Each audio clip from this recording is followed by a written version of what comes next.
할렐루야. 여러분 반갑습니다. 우리 옆에 계신 분들에게 이렇게 한번 인사하겠습니다. 하늘로부터 오는 평화가 우리 성도님에게 넘치기를 바랍니다. 이렇게 하면서 서로 격려하고 인사하겠습니다. 네.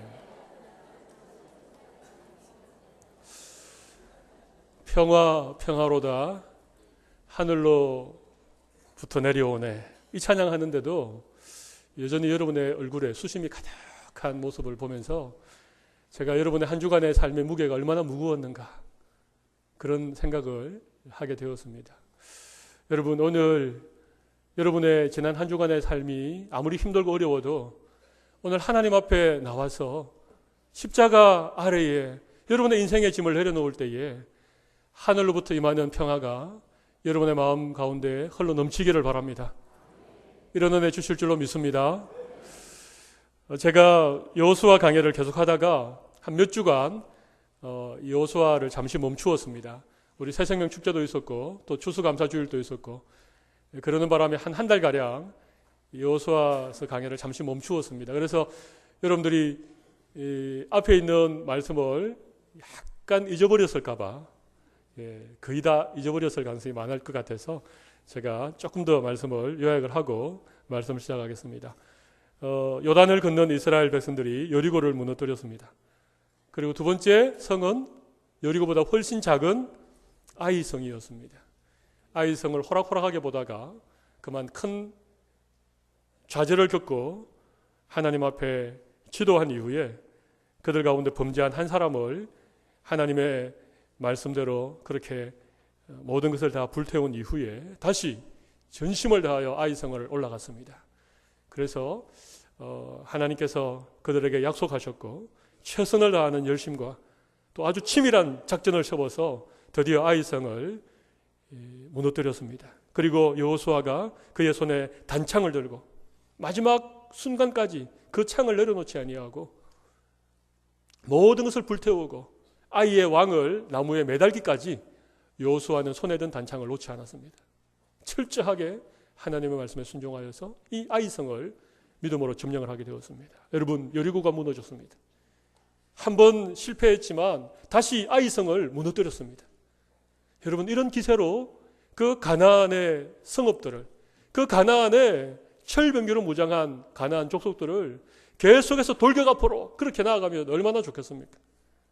그럼 보통 흐름이라고 하는 게 있지 않습니까? 이런 흐름을 타야 되는 것입니다.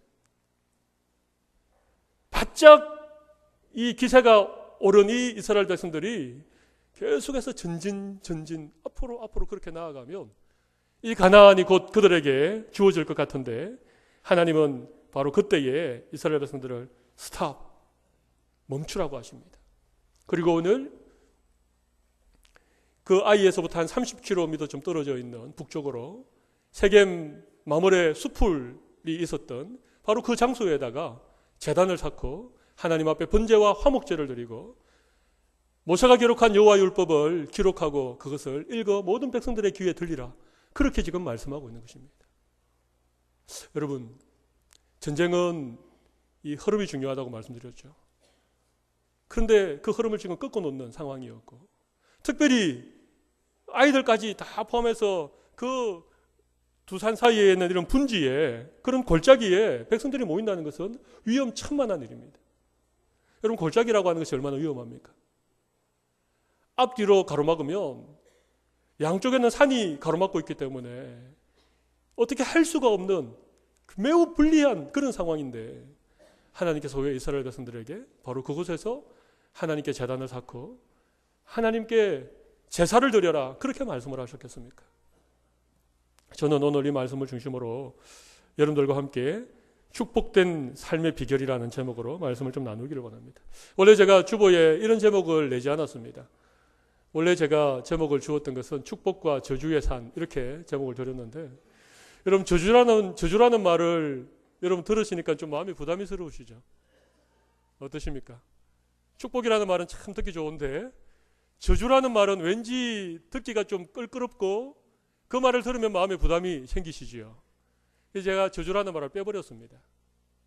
근데 하나님은 분명히 그리심산에서는 축복을 명령하셨고 에발산에서는 저주를 말씀하셨습니다. 여러분, 우리의 인생이 복된 인생이 될 수도 있고 저주스러운 인생이 될 수도 있는데, 여러분의 인생의 축복과 저주는 종이 한 장 차이에 불과합니다. 어떤 사람은 참 복된 인생을 살아가는가 하면 어떤 사람은 참 힘들고 어렵게 살아가는 사람들이 있습니다. 어떤 사람은 형통한 삶을 사는 반면에 또 어떤 사람은 하는 일마다 힘들고 어려운 그런 인생을 살아가는 사람들이 분명히 있다는 것입니다. 여러분, 오늘 제가 여러분에게 어떻게 우리의 인생에 축복과 저주가 있는데 저주의 길로 가지 아니하고 축복된 인생의 길을 걸어갈 것인가, 여러분의 삶에 어떻게 형통한 그런 인생의 길이 열리고 인생의 문들이 열릴 것인가, 그런 비결을 제가 여러분들과 함께 나누기를 원합니다. 오늘 이 말씀을 통해서 여러분의 인생에 축복의 문이 열려지기를 바랍니다. 형통한 은혜가 시작되어질 줄로 믿습니다. 두 가지입니다. 축복된 삶을 살아가는 사람의 이 삶을 이렇게 커튼을 살짝 열어보면 그런 사람들에게는 딱 두 가지 특징이 있습니다. 이거는 축복된 삶의 공식입니다. 형통한 인생을 살아가는 비결입니다. 그게 무엇인가 하면 하나는 하나님을 예배하는 삶입니다. 하나님을 예배하는 삶.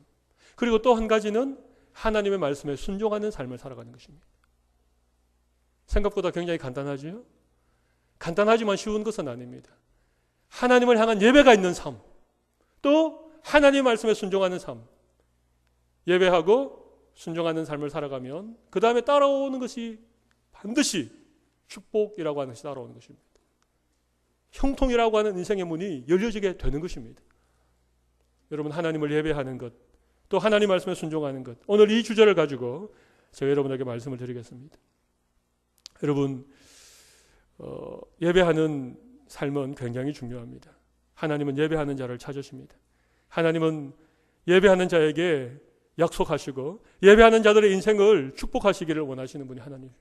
여러분, 믿음의 조상 아브라함, 그가 정처 없이 길을 떠났지만 그의 발걸음이 머무는 곳, 그가 처음 도착하는 그곳에서 아브라함이 가장 먼저 한 것이 하나 있습니다. 그게 무엇입니까? 하나님을 위하여 단을 쌓았다는 것입니다. 그리고 여호와 이름을 불렀다는 것입니다. 여러분, 아브라함의 인생은 예배하는 인생이었습니다. 여러분, 가만히 보십시오. 믿음의 삶을 살았던 위대한 신앙의 인물들 한 사람도 예외 없이 늘 첫 시간을 하나님 앞에 드리고 아침 가장 이른 시간에 일어나서 하나님께 예배하는 삶을 살아왔던 사람들이 아닙니까?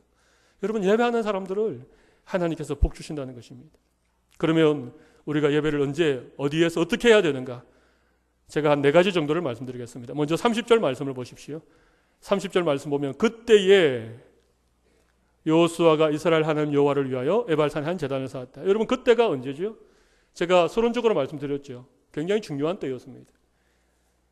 여리고와 아이성을 점령하고 기세가 한참 올라서 지금 가나안을 향하여 돌격 앞으로 해야 될 그런 때인데, 바로 이때에 하나님께서는 여호수아와 이스라엘 백성들을 향하여 제단을 쌓아라, 예배를 하라, 그렇게 명령하고 있다는 것입니다. 여러분, 이것은 무엇을 의미하는가 하면 우리가 언제 예배해야 될 것인지에 대해서 잘 말씀해 주고 있습니다. 여러분, 예배는 우리의 삶의 우선순위 최1번이 되어야 됩니다. 모든 삶에 있어서 가장 먼저 하나님을 예배하는 인생이 되시기를 바랍니다. 그러면 하나님께서 여러분의 삶에 복 주시고 여러분의 인생을 형통하게 해주실 것입니다. 할렐루야. 예배하는 것이 너무너무 중요합니다. 여러분, 우리가 주일날 예배를 드리죠. 이 주일은 일주일의 첫날이겠습니까? 마지막 날이겠습니까? 첫날입니다. 안식일은 마지막 날입니다. 일, 월, 화, 수, 목, 금, 토, 마지막 날입니다. 6일 동안 천지를 창조하신 하나님이 7번째 되는 날 쉬셨습니다. 그리고 그날을 안식일로 정하셨습니다. 여섯 동안 모든 것을 하시고 7째 되는 토요일 날, 안식일 날은 하나님이 쉬심으로 그날을 지키라고 하셨습니다. 그러나 우리 예수님이 우리의 모든 죄와 사망을 이기시고 부활하신 날이 안식 후 첫날, 일요일, 주의 날, 바로 주일입니다. 그래서 이날은 첫날입니다. 여러분, 달력을 잘 보십시오. 달력에 요일이 어떻게 표기되어 있습니까? 일, 월, 화, 수, 목, 금, 토지요. 월, 화, 수, 목, 금, 토, 일, 이렇게 표기되어 있지 않습니다. 이날은 첫날입니다. 이날 하나님을 힘써 예배하고 그 예배의 감격과 그 예배의 은혜를 가지고 우리의 한 주간의 삶을 살아가는 것입니다. 여러분, 예배는 모든 삶의 첫 시간에 드려져야 되는 우리 인생의 가장 중요한 것이 예배라고 하는 사실을 여러분 꼭 기억하시기 바랍니다. 여러분 과연 예배를 여러분의 삶의 우선순위 1번에 두고 계십니까? 혹시나 가정의 대소사라든지 또 직장의 여러 가지 일들에 한참 밀려서 예배가 여러분의 삶의 우선순위에서 두 번째, 세 번째, 네 번째 아니면 저 밑에 어디에 위치하고 있습니까? 그래서 시간이 되고 상황이 되면 예배를 드리는데 조금 바쁜 일이 있거나 어떤 집안에 어떤 일이 있으면 예배를 쉽게 드리지 않는 혹 그런 분들이 여기 계십니까? 저는 그런 분들의 삶이 결단코 하나님께서 은혜 주시고 하나님께서 복 주시는 형통한 삶이 되리라고 저는 생각하지 않습니다. 저희 교회는 얼마 전부터 일부 예배를 드리기 시작했습니다. 9시에 일부 예배를 드리고 11시에 일부 예배를 드립니다. 사실 11시 반에 한 번밖에 예배가 없으니까 정말 불가피한 상황들이 일어날 때 예배를 못 드리는 분이 간혹 계셨습니다. 저는 그것이 너무 안타까웠습니다. 특별히 우리 교회 중고등부 교사들이 아이들 섬기느라고 예배 시간이 중복되어서 예배를 제대로 드리지 못하고 중고등부 아이들을 섬기는 모습들을 보면서 아무리 힘들어도 일부 예배를 만들어야 되겠다. 그래서 교사들이 먼저 하나님을 예배하고 혹 불가피한 상황으로 11시 예배에 못 오시는 분들이라면 9시 예배라도 나와서 그 예배라도 하나님 앞에 힘써드리고 예배하는 삶을 회복하자. 그런 마음으로 일부 예배를 시작했습니다. 일부 예배에는 숫자가 많지 않습니다. 한 7, 80명 내외로 나오십니다만 찬양대도 없습니다만 그 예배 또한 하나님께서 기뻐 받으시는 영광스러운 예배인 줄로 저는 믿습니다. 여러분 혹 정말 불가피한 일이 있더라도 예배를 빼먹지 않으시기를 바랍니다. 9시 예배에 오십시오. 9시 예배도 못 오시면 오후 2시에 있는 어노인팅 예배에 오십시오. 그 예배도 못 올 상황이라면 주일 아침, 주일 새벽 5시 반에 있는 주일 새벽 기도회라도 오십시오. 여러분 그런 마음의 중심을 하나님께서 받아주실 줄로 믿습니다. 예배가 우리의 삶의 우선순위 1번에 올라가면 그때부터 여러분의 인생에 형통의 문이 열려지기 시작할 것으로 믿습니다. 두 번째는 30절 말씀을 다시 한번 보십시오. 거기 보시면 그때에 여호수아가 이스라엘의 하나님 여호와를 위하여 에발산에 한 단을 쌓았다는 것입니다. 여러분 예배가 뭡니까? 예배는 하나님을 위하여 드리는 것입니다. 이스라엘의 하나님 여호와를 위하여 단을 쌓았다는 것입니다. 여러분 예배는 우리가 하나님을 위하여 드릴 수 있는 가장 영광스럽고 가장 존귀한 것이 예배입니다. 하나님이 교회를 이 땅에 세우신 목적이 3가지가 있습니다. 교회가 이 땅에 존재하는 목적 3가지. 제가 이거 벌써 몇 번째 말씀을 드리는데 여러분들이 기억을 못 하시는 분들이 많이 계실 거예요. 첫 번째는요, 교회는 하나님을 위하여 존재합니다. 두 번째는 교회는 세상을 위하여 존재합니다. 세 번째는 교회는 교회 자체, 성도들을 위하여 존재합니다. 교회가 하나님을 위하여 해야 될 일은 예배하는 일입니다. 하나님께 예배드리는 일입니다. 세상을 위하여 해야 될 일은 복음을 전하고 예수님의 사랑으로 지역을 섬기는 일입니다. 교회를 위해서 성도들을 위해서 해야 되는 일은 말씀으로 성도들을 훈련시키고 또 한 몸 된 교제를 성도들 안에 누리게 되는 것입니다. 여러분 그래서 우리 교회의 목회 방향 첫 번째는 예배에 감격이 있는 교회입니다. 예배에 감격이 있는 교회가 되는 것이 우리 교회의 목회의 방향 첫 번째입니다. 여러분 오늘 주보를 받으셨지요? 주보를 살짝만 한번 보시기를 바랍니다. 거기 목자의 심정이라고 제가 매주 글을 올리고 있는데 내년도 우리 교회의 표어는 지역과 열방을 섬기는 건강하고 행복한 교회. 그렇게 건강하고 행복한이라고 하는 올해 표어를 살려서 내년에는 좀 더 그 범위를 넓혀서 우리 지역과 또 땅끝인 열방을 섬기는 그런 교회가 되기를 하나님 앞에 기도하고 이런 표어를 정하였습니다. 여기에 따른 6가지 목회 방향이 있는데 별로 달라진 게 없습니다. 그러나 조금 더 여러분들이 알 수 있도록 For God, 하나님을 위하여서는 영광스러운 예배를 드리겠다. 최고의 예배는 최선의 예배자가 만든다. To World, 세상을 향하여서는 땅끝까지 전도하는 교회. 영혼 구원이 우리 인생의 최고의 목적인, 그리고 은사대로 교회와 지역을 예수님의 사랑으로 섬기는 이런 세상을 향하여 우리 교회가 이런 사명을 감당할 것입니다. 그리고 With Us, 생활화된 말씀. 예수님의 신실한 제자들로 한 사람 한 사람을 세워가고 회복되는 가정, 전인적인 소그룹을 통하여서 가정이 회복되는, 그리고 다음 세대를 세우는 부모들의 눈물과 헌신으로 우리 교회의 교육 인프라가 구축되어져 가는 이것이 내년도 목표 방향입니다. 여러분, 이 목표 방향 가운데 첫 번째, 하나님을 위하여, 포가 하나님을 위하여는 뭡니까? 예배입니다. 여러분, 예배는 하나님을 위하여 우리가 할 수 있는 최고의 행위가 예배입니다. 여러분, 착각하지 마십시오. 예배는 나를 위하여 드리는 것이 아닙니다. 내가 은혜 받으려고, 내가 좋은 말씀 드리려고, 내가 한 주간에 힘들고 어려웠으니까 이 예배를 통하여서 뭔가 좀 쉼과 회복을 얻기 위하여, 여러분, 그런 목적으로 예배하는 것이 아닙니다.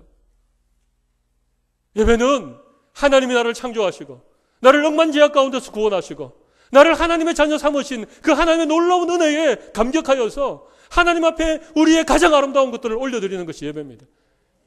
우리의 찬양을 올려드리는 것입니다. 우리의 기도를 올려드리는 것입니다. 정성껏 준비한 예물을, 우리 믿음의 고백을 담아서, 우리의 감사의 제목을 담아서 하나님 앞에 올려드리는 것이 예배입니다. 여러분, 이 예배 시간에 여러분의 최선을 다하여 하나님을 예배하십시오. 찬양하시기 바랍니다. 기도할 때 아멘으로 그렇게 마음을 모으시기를 바랍니다. 여러분, 헌금 드릴 때에도 여러분의 마음을 꼭 담으십시오. 하나님이 기쁨을 받으십니다. 저는 우리 할렐루야 찬양대가 있지만 우리 찬양대원들에게 늘 이렇게 얘기했습니다. 좋은 예배자가 되시기를 바랍니다. 회중 찬양, 오늘 또 내 맘에 한 노래에서 이 찬양 불렀는데, 찬양대가 회중 찬양을 너무 열심히 부르다가 목이 쉬어서 이 찬양대 찬양할 때 소리를 잘 못 내는 한이 있어도 저는 회중 찬양을 열심히 부르는 찬양대 되기를 바랍니다. 제가 그렇게 얘기합니다. 찬양 잘하려고 회중 찬양할 때 목소리 싹 아껴가지고 찬양 안 하고 있다가 나중에 찬양대 찬양만 잘하는, 여러분, 그런 찬양대 보다가는 모든 예배의 순서 하나하나, 시간 하나하나를 최선을 다해 하나님 앞에 예배하는 그런 찬양대의 찬양을 하나님 기뻐 받으시지 않겠습니까? 마찬가지입니다. 우리 여기에 기악부도 있지만 하나님을 진정으로 예배하는, 이것이 중요한 것입니다. 우리가 최선을 다하여 하나님을 예배하면 하나님께서 우리에게 빈손으로 돌려보내지 않습니다. 말씀을 통하여 은혜 주시고 우리에게 하늘의 평화를 채워주시고 세상에 줄 수 없는 놀라운 위로가 우리의 심령에 넘치게 되는 것입니다. 여러분, 이것은 하나님을 예배하는 자들에게 하나님이 주시는 은혜입니다. 그것이 예배의 목적이 아닙니다. 혹 여러분 지금까지 자신을 위하여 예배한 사람들이 있으시다면 오늘 이 말씀을 기억하시면서 하나님을 위한 예배자로 거듭나는 귀한 은혜가 있으시기를 바랍니다. 여러분, 세 번째는 31절에 보면 이런 말씀이 나와 있습니다. 이는 여호와의 종 모세가 이스라엘 자손에게 명령한 것과 모세 율법책에 기록된 대로, 그 다음 중요한 말씀이 나옵니다. 쇠 연장으로 다듬지 아니한 쇠돌로 만든 제단이라. 지금 연장으로 다듬지 않는 쇠돌을 놓고 그 위에 제단을 쌓으라는 것입니다. 여러분, 이게 무슨 의미를 가지고 있겠습니까? 여러분, 그 당시 가나안은 철기 문화를 이미 가지고 있었던 그런 족속들이었습니다. 그러니까 그들은 아주 화려하게 제단을 만들었습니다. 정교하게 다듬어서 아주 아름다운 문형을 넣어서 눈에 보이기에는 대단해 보이는 그런 제단을 만들었습니다. 그런데 거기에서 어떻게 했습니까? 하나님을 예배하지 않고 온갖 이방 자신들을 음란하게 그들이 섬겼습니다. 하나님이 이스라엘 백성들에게 가나안 땅에 들어와 처음 제단을 쌓는 이스라엘 백성들에게 철 연장으로 다듬지 않는 그런 투박하지만 자연 그대로의 돌 위에다가 제단을 쌓으라고 하신 이유는 하나님이 우리의 외형을 본다는 것이 아닙니다. 우리의 형식을 중요하게 여긴다는 것이 아닙니다. 하나님 우리의 중심을 보시고 우리의 내면을 하나님이 살피신다는 것입니다. 여러분, 우리는 개혁주의자들의 후예 아닙니까? 우리는 개신교라고 합니다. 여러분, 종교개혁이 왜 일어났습니까? 그 로마 가톨릭이 너무너무 타락하여서 온갖 아름다운 것으로 성당 내부를 치장하고 성화와 성상을 만들어 세우고, 여러분, 그때 오직 믿음으로, 오직 말씀으로 그렇게 개혁한 것이 우리 종교개혁 아닙니까?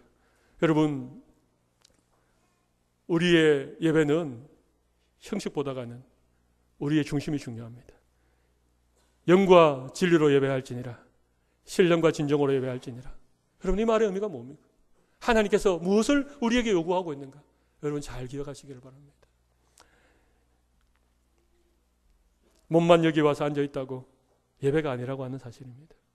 우리의 마음을 하나님 앞에 드릴 수 있는 그런 귀한 은혜가 하나님께 올려지기를 바랍니다. 하나님은 우리의 있는 모습 그대로, 포장하지 않는 모습 그대로를 받으시고 그것을 기뻐하시고 우리의 진실과 우리의 중심을 살피시는 하나님이라고 하는 사실을 오늘 본문에서 우리에게 말씀하고 있는 것입니다. 또 한 가지, 네 번째는 33절에 보십시오. 이스라엘과 그 장로들과 관리들과 제사장들과 재판장들과 본토인뿐 아니라 이방인들까지 모였습니다. 35절에도 보십시오. 이스라엘 온 회중과 여자들과 아이와 그들 중에 동행하는 거류민들 앞에서 낭독하였다. 여러분, 이게 무슨 말입니까? 여러분, 예배에는요, 예배가 없다는 것입니다. 모든 성도들은 다 예배에 참여해야 됩니다.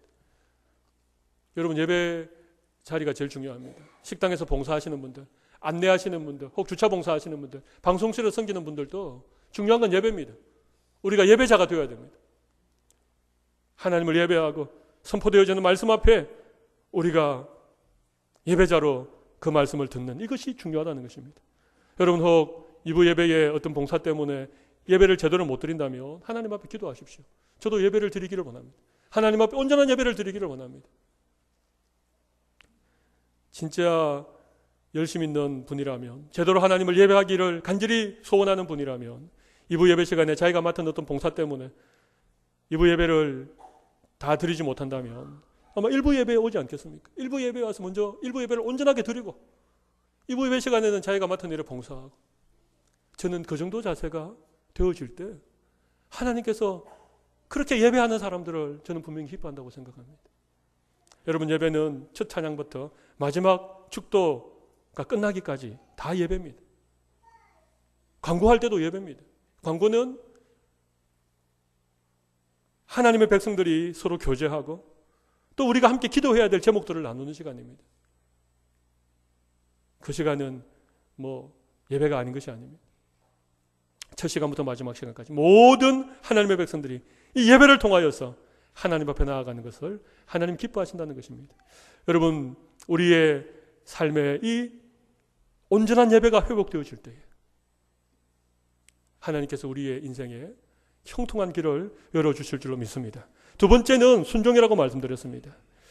여러분, 오늘 보시면 제단을 쌓고 번제와 화목제물을 드린 이후에 여호수아가 그 돌 위에 율법의 말씀을 기록하고 그리고 모든 백성들 앞에서 모세 율법을 다 낭독을 하였습니다. 굉장히 긴 시간이지 않겠습니까? 그러나 그 말씀이 백성들의 귀에 읽히어졌고 그들의 귀에 들려졌습니다. 여러분, 하나님의 말씀이 들려지면 반응은 딱 두 가지입니다. 하나님의 말씀이 선포될 때 반응은 딱 두 가지입니다. 첫 번째는 순종입니다. 두 번째는 불순종입니다. 여러분, 방금도 제가 예배에 대해서 말씀을 드렸습니다. 그죠? 예배를 우리의 삶의 최우선순위 1번으로 두십시오. 그런 얘기했습니다. 예배는 하나님 앞에 드려야 되는 것입니다. 그런 얘기도 드렸습니다. 예배는 형식보다는 우리의 중심이 훨씬 더 중요합니다. 이런 얘기도 제가 드렸습니다. 그리고 예배하는 시간에는 한 사람도 예외가 없어야 된다. 모든 하나님의 백성들이 다 예배에 나와야 된다.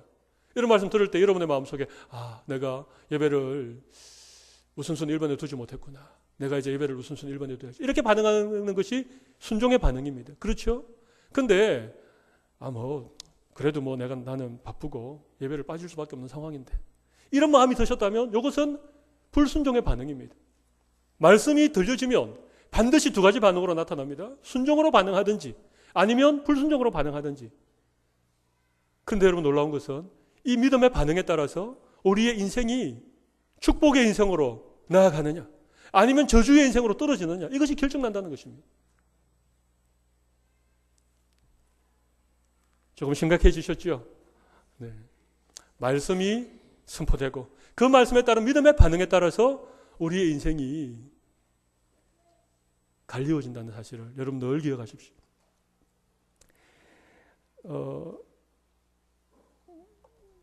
요즘 참 많은 말씀이 홍수처럼 쏟아지고 있지요.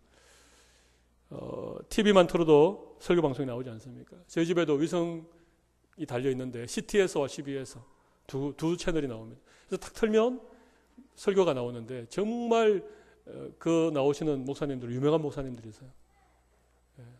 대단한 목사님, 이름만 들어도 알고 아주 설교들. 요즘 인터넷에도 얼마나 설교 동영상이 많이 있습니까? 수많은 설교가 홍수처럼 쏟아지고 있습니다. 여러분, 그런데 여러분, 홍수가 나면 마실 물이 없는 것처럼 그렇게 수많은 설교가 쏟아져도 여러분 진정한 하나님의 말씀이 선포되는 것은요, 이 예배 시간에 이 강단을 통하여 선포되어지는 말씀이 진정한 의미의 하나님 말씀입니다. 여러분 설교 들으시다가 TV에 나오는 설교 보시다가 여러분 재미없고 지겨우면 혹 채널 돌리지 않습니까? 그런 경우 있습니까? 없습니까? 그런 경우 있지요. 좀 내가 좀 듣기 싫은 얘기하면 그래도 하나님 말씀인가 보다 그렇게 경건하게 앉아서 끝까지 듣습니까? 여러분 설교라고 하는 게 뭔가 하면 하나님 말씀이 예배라고 하는 이 시간에 하나님께서 이 강단을 통하여 선포할 때 이것이 진정한 의미의 말씀입니다. 우리가 하나님을 예배하는 이 자리에서 하나님께서 준비되어진 말씀으로 여러분에게 주실 때에 여러분이 뭐 조금 듣기 싫다고 벌떡 일어나서 뒤로 뚜벅뚜벅 걸어 나갈 분이 계십니까? 그렇게 강하신 분이 여기 안 계시죠. 그러니까 말씀을 듣는 것입니다. 말씀을 듣고 그 말씀에 따라서 우리의 마음에 반응이 오는 것입니다. 선택이 있는 것입니다. 순종을 선택하든지 불순종을 선택하든지 여기에서 결정이 나는 것입니다. 그러므로 여러분 예배 시간을 여러분들이 소중하게 생각하십시오. 특별히 예배 시간에 증거되어지는 이 말씀을 여러분들은 여러분의 한 주간의 삶을 살아갈 수 있는 생명의 말씀으로 그렇게 여러분이 들으실 수 있는 귀한 은혜가 우리 모두에게 있으시기를 바랍니다. 말씀을 들을 때에 우리가 순종할 수 있는 비결이 몇 가지 있습니다. 제가 말씀을 드리겠습니다. 첫 번째는 말씀을 들어야 된다. 그것도 그냥 뭐 TV를 통해서 듣거나 뭐 설교 동영상을 듣거나 테이블 차에 꽂고 다니면서 듣는 그런 말씀 말고, 그것도 안 듣는 것보다 낫지만 여러분 그 말씀을 혹 여러분들이 좀 중간에 꺼버릴 수도 있고 채널을 돌려버릴 수도 있으니까 정말 하나님께서 우리에게 주시는 말씀은 예배 시간을 통하여 선포되어지는 말씀, 이 예배라고 하는 현장에서 주어지는 말씀이 하나님께서 우리의 삶에 축복과 저주를 가름하는 그런 말씀이라고 하는 것을 여러분 기억하시기를 바랍니다. 말씀을 들어야 된다는 것입니다. 두 번째는요, 그 말씀 앞에 아멘, 아멘으로 화답하시기를 바랍니다. 여러분 아멘은 진실로 그렇게 되기를 원합니다. 그런 뜻입니다. 그래서 여러분이 말씀 들을 때에 여러분 뭐 소리를 내어 아멘 하시든지 소리를 좀 내어서 하기가 그러면 마음속으로 아멘 하시든지 말씀이 선포될 때 여러분 어떻게 하라고요? 아멘 하시기 바랍니다. 한번 해보십시오. 아멘. 신명기 28장에 보면 하나님이 축복과 저주의 말씀을 선포할 때 이스라엘 백성들에게 아멘, 아멘 하라 그랬습니다. 여러분 그러니까 아멘이 중요합니다. 말씀 들을 때 꼭 아멘 하십시오. 진실로 그렇게 되기를 원합니다. 그 다음에 말씀을 듣고 아멘으로 화답하고, 그 다음에 세 번째는요, 여러분이 순종할 수 있는 작은 것 하나부터 순종하시기를 바랍니다. 말씀을 들으면 여러 가지 말씀을 듣지 않습니까? 그 가운데는 지금 당장 내가 순종하기 좀 어려운 말씀도 있을 것입니다. 그것은 기도하십시오. 그러나 어떤 말씀은 오늘 내가 순종할 수 있는, 이번 주간에 내가 순종할 수 있는 말씀도 있을 것입니다. 그런 말씀이 있을 때에는요, 그것을 여러분의 삶에 순종하는 것입니다. 여러분 말씀 참 신기합니다. 작은 것 하나를 순종하면 말씀의 능력을 우리가 맛보게 되어져요. 내가 순종하는 그 순간 하나님의 은혜가 내 삶의 경험이 되어지게 돼요. 그리고 그런 순종의 은혜를 내가 힘입으면 다음에 말씀 들을 때에 신기하게 말씀이 들리게 되고 말씀을 읽을 때에 말씀이 내 눈에 열리게 되어지는 거예요. 이건 여러분 말로서는 설명할 수 없는 놀라운 이런 믿음의 세상이에요. 말씀을 순종하는 자에게 하나님 말씀이 열리는 은혜를 주십니다. 말씀을 적용하는 그런 삶의 현장에서 하나님의 은혜를 맛보게 하시고 다음에 말씀을 펼칠 때에 또 하나님 말씀이 깨달아지는 그런 은혜를 주신다는 거예요. 순종하지 않는 사람들은요, 늘 들어도 그 말이에요. 들을 때는 좀 은혜가 되는 것 같고 들을 때는 좀 좋은 것 같은데 한 주간 순종하지 않고 살아가면 아무런 의미가 없는 것입니다. 말씀을 듣고 아멘으로 화답하고 그 다음에 작은 것 하나부터 순종하시기를 바랍니다. 한꺼번에 모든 걸 다 순종하려고 안 하셔도 됩니다. 작은 것 하나 순종하면 하나님 그 다음에 또 순종한 말씀을 우리에게 주시고 그 다음에 또 순종하면 하나님 더 큰 것도 순종할 수 있는 은혜도 주시고 능력도 주시는 거예요. 이렇게 구체적으로 하나님의 말씀을 순종하실 수 있기를 바랍니다. 하나님 말씀 그게 그거지. 내가 30년 40년 예수 믿었는데 하나님 우리 사랑하시고 우리 열심히 교회 다니고 또 내가 맡은 일을 하고 좀 정직하게 살고 그게 하나님 원하시는 거지 여러분 제가 언제 한번 총론으로 총론적인 신앙생활 하지 말라 그랬죠. 하나님의 말씀 총론이 아닙니다. 하나님의 말씀 굉장히 구체적입니다. 매일매일 우리의 삶에 하나님께서 아주 세밀한 부분까지 우리에게 알려주시는 부분들이 있습니다. 믿음의 사람들은 그것을 바라보는 거예요. 그것을 듣고 그 말씀에 순종으로 반응하는 것입니다. 그러면 하나님께서 굉장히 구체적으로 우리의 삶을 한 걸음 한 걸음 인도해 주시는 것입니다. 이런 은혜를 여러분 받으시기를 바랍니다. 말씀을 들을 때에 아멘으로 화답하시고 여러분이 할 수 있는 작은 순종 하나부터 그렇게 순종하실 수 있는 여러분들이 되시기를 바랍니다. 하나님께서 그렇게 믿음으로 순종하는 사람들에게 반드시 형통한 삶의 문을 열어주시는 것입니다. 여러분, 하나님 말씀은요, 그때그때 다릅니다. 그죠? 때로는 우리가 말하지 않고 침묵을 지켜야 될 때가 있는가 하면, 어떤 때는 용기를 내서 얘기를 하라고 할 때도 있는 거예요. 어떤 때는 우리가 그냥 가만히 앉아 있어야 될 때가 있는가 하면, 우리가 어떤 때는 좀 일어나서 그렇게 나가야 될 때가 있는 거예요. 그러니까 하나님 말씀은요, 우리의 상황에 따라 그때그때 다르게 우리에게 다가오십니다. 그러니까 이런 걸 좀 예민하게 말씀을 듣고 그 말씀에 순종하는 마음의 자세를 가져야만이 우리의 인생이 하나님의 인도하심을 따라 형통한 인생으로 살아갈 수 있는데, 그냥 신앙생활을 그냥 하는 것입니다. 늘 해오던 삶의 습관대로. 늘 주일날 말씀을 선포해도 그냥 그 말씀이지. 이것은 아니라고 하는 것입니다. 하나님의 말씀이 가라고 하는 곳에 갈 수 있는 여러분들이 되시기를 바랍니다. 하나님의 말씀이 서라고 하는 곳에 멈출 수 있는 여러분들이 되시기를 바랍니다. 하나님의 말씀이 좌하라 하면 좌하시고 하나님의 말씀이 우하라 하면 우하실 수 있는 여러분들이 되시기를 바랍니다. 아멘 하시기 바랍니다. 아멘. 이번 한 주간 예배하는 삶을 사시는 여러분들이 되시고 하나님의 말씀에 순종하시는 여러분의 인생이 되셔서 하나님이 주시는 축복의 인생, 형통한 삶을 누리실 수 있는 귀한 은혜를 우리 모든 성도들에게 주시기를 바랍니다. 이제 우리 함께 기도하겠습니다. 여러분 다 가슴에 손을 올리십시오. 오늘 말씀을 전하였습니다. 오늘 말씀 가운데 하나님이 나에게 주시는 말씀이 무엇인지를 가만히 생각해 보십시오. 그런 말씀이 생각나신다면 그 말씀을 붙들고 기도하시되, 하나님 이 말씀 나에게 주셨는데 이번 한 주간 이 말씀 꼭 순종하게 해주십시오. 그렇게 다 같이 한번 기도하도록 하겠습니다. 통성으로 기도하겠습니다. 살아계신 하나님 아버지, 오늘 우리에게 축복된 삶의 비결에 대하여 말씀하여 주셨습니다. 예배하는 인생이 복된 인생입니다. 하나님 말씀에 순종하는 인생이 복된 인생입니다.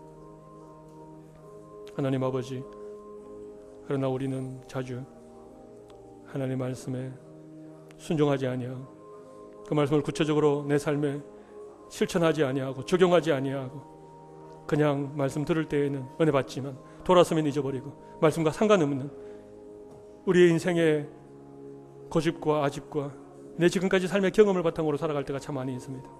하나님의 말씀에 귀를 열 수 있는 자들 되게 하시고 하나님을 예배하는 이 자리에서 선포되는 말씀을 우리가 믿음으로 듣고 순종의 반응을 보일 수 있는 자들 되게 하여 주옵소서. 살아계신 하나님 아버지, 하나님은 여리고를 점령하고 아이조차 무너뜨린, 그래서 기세가 등등한 이스라엘 백성들을 잠시 멈추라고 하시고 하나님이 정한 그곳에서 제단을 쌓고 번제와 화목제를 드리라 말씀하셨습니다. 이것은 우리의 인생에 하나님을 예배하는 것이 얼마나 중요하며 우리의 모든 삶의 우선순위 가장 첫 번째에 있어야 된다는 사실을 우리에게 웅변적으로 말씀해주고 있는 귀한 도전입니다. 하나님, 예배를 귀하게 여기는 저희들 되게 하여 주시고 하나님을 위하여 예배하는 인생이 되게 하여 주시고 하나님, 형식적이거나 습관적인 예배가 아니라 우리의 중심을 드릴 수 있는 예배자가 되게 하여 주시옵소서. 온 회중이 한 사람도 예외 없이 하나님을 예배하는 교회가 되게 하여 주셔서 이 예배 시간을 통하여 선포되어지는 하나님의 말씀이 우리의 귀에 들릴 때에 반드시 아멘으로 화답하고 순종으로 반응할 수 있는 저희들 되게 하여 주시옵소서. 작은 것 하나라도 기억하고 그 말씀을 한 주간 내내 순종하면 하나님이 반드시 은혜 주시고 하나님의 능력을 경험하게 하여 주시고 또 주일이 기다려주고 예배 시간을 통하여 하나님의 놀라운 말씀에 우리 믿음의 귀가 열려지게 될 줄로 믿습니다. 이런 은혜의 선순환이 우리의 삶에 회복되게 하여 주셔서 우리 범천에 속한 모든 성도들이 축복된 인생, 형통한 삶 살아갈 수 있도록 하나님께서 은혜를 베풀어 주시옵소서. 존귀하신 예수님 이름으로 기도 올리옵나이다. 아멘.